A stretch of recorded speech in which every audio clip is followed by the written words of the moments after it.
नमः शिवाय ओम नमः शिवाय ओम। आपने ध्यान दिया है कि घंटा आपको इस तरफ या लेफ्ट में या राइट में या ऐसे क्यों नहीं मिलता, सर के ऊपर क्यों मिलता है?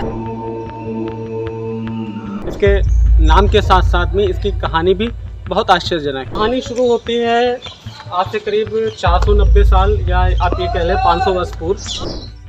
द्वापर युग में भगवान श्री कृष्ण अर्जुन के साथ में मैंने एक बार जब शुरू में आया यहाँ पे स्थितियाँ देखा कि मेन मंदिर में ये बड़ा वाला मंदिर है, इसमें मतलब बाल्टी और लोटे की खाने की आवाज़ सुनाई लगभग 2:05। मैं प्रशांत शुक्ला स्वागत करता हूं आपके अपने YouTube चैनल पर और Facebook पेज पर। जैसा कि हमने आपसे वादा किया था कि हम आपके लिए लाएंगे एक ऐसी ब्लॉग सीरीज़ जिसमें हम आपको उन मंदिरों के बारे में बताएंगे जिनसे आप अनभिज्ञ हैं। तो उसी कड़ी में हम आ चुके हैं अपने पहले गंतव्य पे, जिसके बारे में कहा जाता है कि इसे स्वयं श्री कृष्ण ने द्वापर युग में स्थापित किया था। हम शुरू करते हैं, उसके पहले हम मंदिर के दर्शन करेंगे। मंदिर जाने से पहले आपने ध्यान दिया है कि घंटा आपको इस तरफ या लेफ्ट में या राइट में या ऐसे क्यों नहीं मिलता, सर के ऊपर क्यों मिलता है? क्योंकि जब हम इस घंटे को बजाते हैं तो जिसके साउंड से जो वाइब्रेशन क्रिएट होती है वो हमारे ब्रह्मांड से लेकर अपने सारे चक्रों को उस मिनट के लिए एक्टिव करती है, ताकि जो हमारी पॉजिटिव एनर्जी है वो एक्टिवेट हो सके और ईश्वर के प्रति हम अपनी ग्रहणशीलता बढ़ा सकें।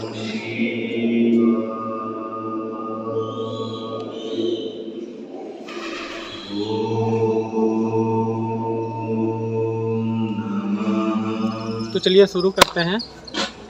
आज हम आए हैं कानपुर से करीब 55 किलोमीटर और उन्नाव से करीब 25 से 30 किलोमीटर दूर स्थित पूर्वा कस्बे के बिल्लेश्वर महादेव मंदिर में। इसके नाम के साथ साथ में इसकी कहानी भी बहुत आश्चर्यजनक है। कहानी शुरू होती है आज से करीब 490 साल या आप ये कह लें 500 वर्ष पूर्व, जब यहाँ पर एक घने जंगलों से भरा ऊंचा टीला हुआ करता था। जैसे आज अभी भी देख पा रहे हैं आप कि ये जो इसकी हाइट है वो काफ़ी ज़्यादा ऊपर है। तो यहाँ पर घने जंगलों से भरा एक ऊंचा टीला हुआ करता था जहाँ पर बंजारे गाय चराने आया करते थे।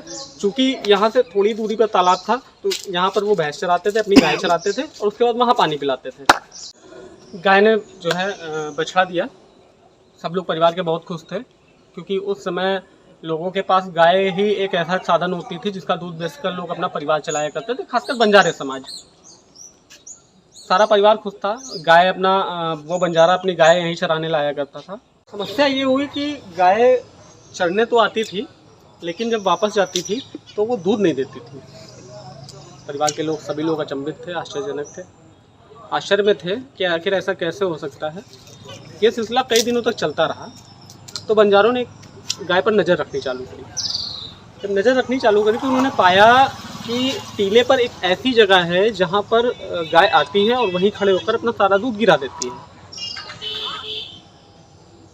लोग डरे, अचंभित भी थे। बंजारों ने समूह में आते थे चूँकि चराने, तो उन्होंने हिम्मत जुटाई और पास जाकर देखा तो देखा कि गाय दूध तो जहाँ पर गिरा रही है वहाँ से थोड़ी दूरी पर एक बिल है। बिल जैसे आप देखते हो चूहे का है या सांप का है, एक छोटा सा छेद है ज़मीन में, सारा दूध वहीं जा रहा है। हिम्मत करी, उन्होंने खुद मिट्टी हटानी चालू करी वहाँ की, तो देखा कि एक शिवलिंग दिखा उनको। उन्होंने खुदाई चालू करी, जारी रखी, मगर मिट्टी काफ़ी ज़्यादा थी। तो उन्होंने ये निर्णय किया, और शाम भी हो चुकी थी, तो उन्होंने निर्णय किया कि हम अगले दिन दोबारा आकर फिर से इस मिट्टी को हटाएंगे। अगले दिन बंजारे फिर आए अपने समूह के साथ कुछ और लोगों को लेकर, लेकिन कहानी यहीं से चालू होती है। बंजारे जब वहाँ पहुँचते हैं तो देखते हैं कि उन्होंने जो पिछले दिन काम किया था, सारा जितनी खुदाई करी थी वो मिट्टी सारी बराबर हो चुकी है। लोग अचंभित थे। अचंभित होने वाली बात ही कि ऐसा कैसे संभव है, या कोई रात में आके कर गया, बट ऐसा पॉसिबल नहीं था क्योंकि उस समय ये घना जंगल हुआ करता था। खैर, उन्होंने ये देख लिया था कि यहाँ पर एक शिवलिंग है। उन्होंने फिर से खुदाई चालू करी, करते रहे। फिर शाम हो गई, फिर अगले दिन भैया ये रवैया कई दिनों तक, करीब जो बताते हैं यहाँ के लोग कि ये करीब 7-8 दिन तक बराबर चलता रहा। जब बार बार रोज यही होता तो बंजारों ने इसे ईश्वर की मर्जी समझकर शिवलिंग को उसी के ऊपर स्थापित कर दिया। जो शिवलिंग नीचे था वो आज भी नीचे ही रखा हुआ है, और इसी तरीके से इस मंदिर का नाम पड़ा बिल्लेश्वर महादेव। बिल्लेश्वर इसलिए वो बिल मैंने बताया था ना आपको, जिसमें जो है गाय जब दूध देती थी तो वो बिल में चला जाता था। उस बिल के आधार पर जो है मंदिर का नाम रखा गया बिल्लेश्वर महादेव। और इसे फिर बाद में यहाँ के पूर्वा के राजा फिर राजा राम शाह ने इसका जो है निर्माण कराया। लेकिन एक सवाल अभी भी जिंदा था, वो ये था कि जो शिवलिंग बंजारों ने देखा था वो किसने स्थापित किया था, क्योंकि असली शिवलिंग भी वही है और पुराना शिवलिंग भी वही है। तो चूंकि जो मैंने यहाँ पे अनुभव किया, मैंने 2 सालों से जो रिसर्च की है, उस आधार पर मैं ये कह सकता हूँ कि यहाँ की जो एनर्जी, जो ऊर्जा निकल रही है वो अद्भुत है और उसे किसी सिद्ध पुरुष द्वारा ही स्थापित किया गया है। क्योंकि शिवलिंग या फिर किसी मूर्ति को स्थापित करने का एक प्रोसेस होता है जिसमें जो व्यक्ति इसको स्थापित करता है वो अपनी ऊर्जा और अपने ज्ञान, आध्यात्मिक ज्ञान का इस्तेमाल करता है उसमें। और जिस तरीके की ऊर्जा यहाँ से निकल रही है तो जाहिर सी बात है वो भी एक ज्ञानी पुरुष और सिद्ध पुरुष रहा होगा। तो मेरी और इच्छा जागी तो मैंने और पता किया यहाँ पे, तो एक थ्योरी और सामने आई यहाँ पर। उसके अकॉर्डिंग द्वापर युग में भगवान श्री कृष्ण अर्जुन के साथ में यहाँ पर 15 किलोमीटर की दूरी पर स्थित है मौरावा, वहाँ के राजा हुआ करते थे मौर्यध्वज, उनकी परीक्षा लेने आए थे। तो उन्होंने रात में यहाँ पर विश्राम किया था और सुबह उठकर जब वो प्रस्थान करना था उनको, तो उन्होंने अर्जुन से यहाँ पर पूजा करने की अपनी इच्छा जताई, क्योंकि पूजा करना है तो उसके लिए स्नान भी करना जरूरी है। और पहले यही प्रोसेस हुआ करता था। आज हम लोग 10 बजे सो के उठते हैं, उसका कोई मतलब नहीं है। पहले लोग जल्दी उठते थे, सबसे पहले पूजा का ही कार्य करते थे।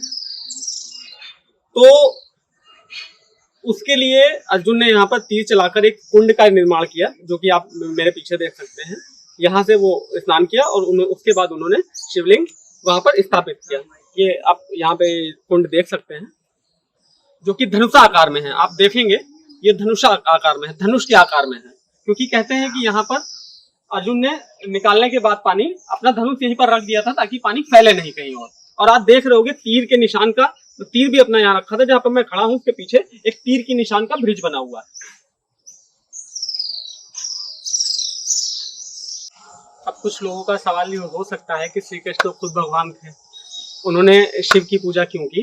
तो आपकी जानकारी के लिए बता दूं कि शिव का जो शिवलिंग है वो निराकार रूप, वो परम ईश्वर या जो बच्चे युवा हैं उनके लिए सुपर गॉड की फॉर्म माना जाता है उनको। उनकी पूजा सभी करते थे, श्री कृष्ण ने भी की, उनकी पूजा राम ने भी की। मंदिर के पुजारी द्वारा बताई गई कुछ रहस्यमय घटनाएं। मैंने एक बार जब शुरू में आया यहाँ पे स्थितियाँ देखा कि मेन मंदिर में, जो ये बड़ा वाला मंदिर है, इसमें मतलब बाल्टी और लोटे की खाने की आवाज सुनाई। लगभग 2:05 हो रहे थे रात्रि में। तो जब गया देखा मैं वहाँ पे, और हमको कुछ यहाँ पता नहीं था। जब गया देखा तो वहाँ की बाल्टी लोटा तो नहीं मिला, लेकिन धुला हुआ मंदिर वहाँ पे मिला। फिर एक दिन ऐसा लगभग 1 हफ्ते बाद फिर समथिंग वहाँ पे एक लाइट ऐसे जली, जिसे हम लोग फिल्मों में देखते हैं कि जो क्या बोलते हैं मणि होती है, आकस्मिक ऊर्जा। हाँ, आकस्मिक ऊर्जा, वो चमक दिखाई दिया। तो मैं यहीं इसी अपने सामने वाले इस वाले मंदिर में बैठा था, देखा कि कैसी लाइट है। सोचा हो सकता है कि ये लाइट, और हमको लगभग 2 हफ्ते सोए हो गया था। मैं सोचा हो सकता है कि मेरा भ्रम हो, लेकिन जब मैं नहीं रहा गया, मैं वहां जाके गया, फिर वो लाइट विलुप्त हो गई। फिर आया, फिर वही, फिर आया, फिर वही, मतलब 3 दफा हुआ। फिर मैंने प्रणाम किया, कैब जाना नहीं ठीक है। फिर उसके लगभग 1 महीने बाद ये हनुमान जी का यहाँ पे मंदिर है, तो यहाँ पे ये स्थिति मैं देखा कि जितनी मेरी हाइट है उतना कोई व्यक्ति मतलब बैठ के उसकी कमर इतनी होगी और बैठ के वो दीपक जला रहा है। मैं सोचा वो छाया प्रतिबिंब है किसी चीज का। तो टार्च मेरे पास से टार्च बार अदृश्य हो गया और बाल इतने बड़े बड़े और मतलब कपड़ा वस्त्र नहीं थे, यहाँ पे पूरा फेटा हुआ था, पैजामी टाइप का पूरा वस्त्र। जब उसको मैंने देखा फिर मैंने टार्च बारा, फिर मतलब वो अदृश्य हो गया। तो फिर अजीब मतलब गंध टाइप की आई। तो फिर उस समय फिर मैं प्रणाम किया कि फिर इन लोगों से पूछा यहाँ ये स्थितियाँ ऐसे इनको दिखाई दी। तो बोले कि यहाँ पे अश्वत्थामा नामक व्यक्ति आते हैं, क्योंकि अश्वत्थामा को जब श्राप मिला था, जब उनकी मणि निकाली गई थी, तो वो बोले कि युगो युगो आप भटकोगे और इनको कोई भी पार लगा सकता है। तो शिव जी, जितने भी मंदिर यहाँ पे हैं, शिव जी ही पार लगा सकते हैं। इसका नाम मैं छोटी काशी रखा हूँ, जैसे आया हूँ, और वास्तव में छोटी काशी है। यहाँ पे इतने लगभग 12 से ज्यादा मतलब मंदिर हैं, शिवलिंगे हैं, और आप ये पूरे क्षेत्र में आप उन्नाव जाओगे, अधिक से अधिक शिवलिंग आपको पाए मतलब मिलेगा आपको यहाँ पे। इसकी प्रसिद्धियाँ बहुत हैं। इनका चैनल आप लोग सपोर्ट करते रहिएगा, सब्सक्राइब करते रहिएगा, जिससे इनको एक ऊर्जा मिले और जो मतलब गोपनीय चीज, गुप्त चीजें विलुप्त होती जा रही हैं, हम लोगों को, नए यंग बच्चों को ये सब जानने को मिले, जिससे प्रभावित न हो। जय भोले, जय जय बिल्लेश्वर। जय हर हर महादेव।